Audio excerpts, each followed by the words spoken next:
Most people believe progress comes from having the right answers. If you know enough, if you've learned enough, if you can recall the right information at the right time, you'll be fine. That belief feels practical, it feels responsible, and for a long time it worked. But in fast-changing environments, answers don't behave the way they used to. They expire. They lose relevance as conditions shift. They solve yesterday's version of the problem. And when people sense that instability, they often respond by searching for more answers, which creates more pressure, more urgency, more confusion. Because the problem is not that there aren't enough answers. It's that answers are no longer the stable foundation they once were. Here's the assumption that needs to be examined. If I can just find the right answer, I'll know what to do. That assumption comes from a world where situations repeated, where rules stayed consistent, where outcomes were predictable. In those environments, answers felt like certainty. But in complex systems, answers don't provide certainty. They provide closure. And closure is not always helpful. Closure ends inquiry. It narrows attention. It assumes stability. But modern environments are rarely stable. They change while you're engaging with them. So answers age quickly. This is where questions become more valuable than answers. Not because questions feel clever, not because uncertainty is fashionable, but because questions orient the mind when certainty isn't available. Answers tell you what to think. Questions shape how you think. And how you think matters more when conditions are unclear.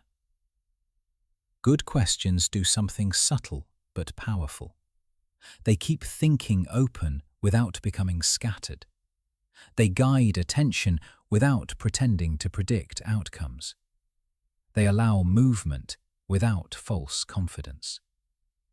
This is why people who ask good questions often appear calm in uncertain situations. They're not calmer because they know more. They're calmer because they're oriented. They know what they're trying to understand, and that orientation reduces panic. In slower systems, answers were efficient. In fast systems, they're brittle. They assume the environment won't change. Questions assume that it will. That's the shift. This doesn't mean answers are useless. It means they are no longer the primary asset. Answers are snapshots. Questions are lenses. A snapshot captures a moment. A lens helps you see as things move. And movement is now the default. This is why many people feel overwhelmed even when they're informed. They're holding answers that no longer fit the situation they're in, so they keep collecting more. But collecting answers without better questions doesn't create clarity. It creates noise. This is the first major shift of Phase 2. Clarity no longer comes from certainty. It comes from orientation. And orientation begins with the right questions. This is where the shift happens. Most people think asking questions means not knowing. They associate questions with gaps, weakness, or delay. But in complex environments, questions are not a sign of ignorance. They're a sign of intelligence adapting. Because questions do something answers can't. They remain useful as conditions change. A good question doesn't lock you into a conclusion. It keeps you aligned with what matters. For example, answers tend to focus on outcomes. Questions tend to focus on structure. Answers say, "This is the solution." Questions say, "What kind of problem is this?"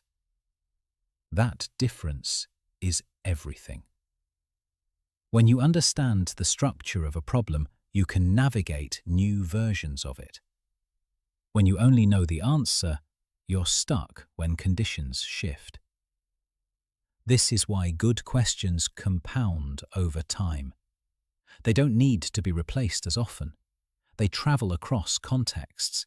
They help you evaluate new information instead of reacting to it.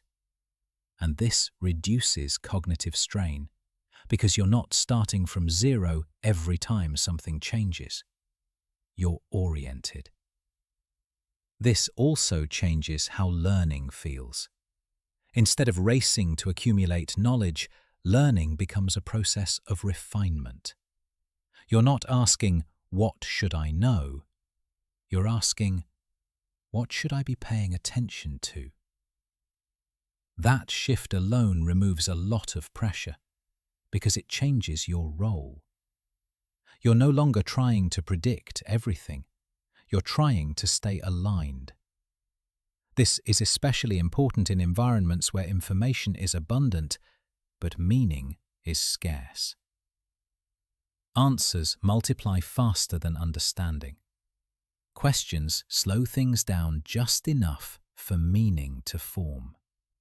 Not because they delay action, but because they prevent misdirected action. This is why people who ask clear questions often make fewer mistakes. They're not faster, they're more accurate. And accuracy compounds in fast systems. This is why this skill doesn't expire. Answers are tied to specific moments. Questions are tied to principles. When the surface changes, principles remain. So questions anchored in principles remain useful. This is what allows some people to navigate unfamiliar territory without panic.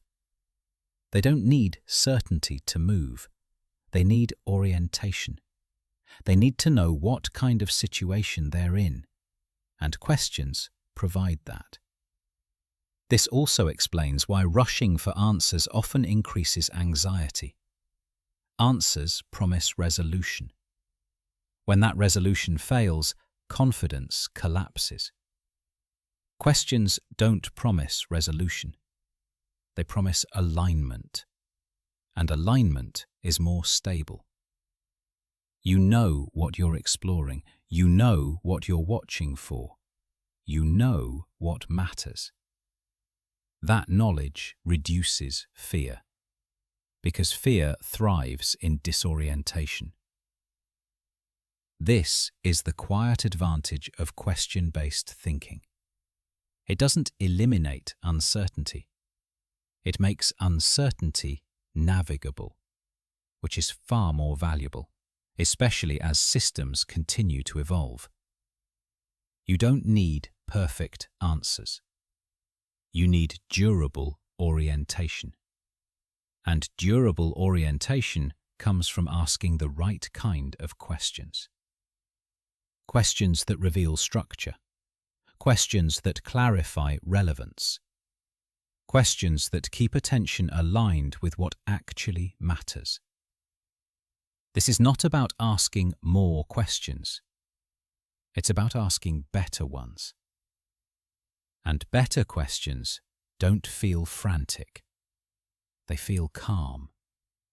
Because they're not trying to close the future. They're trying to understand it. This is why people who think this way don't rush. They don't need immediate certainty. They don't feel threatened by ambiguity. They know how to move without pretending to know everything.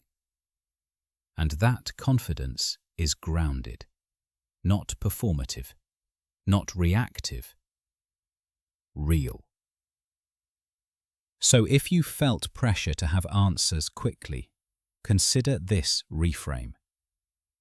The need for immediate answers often signals a lack of orientation, not a lack of intelligence.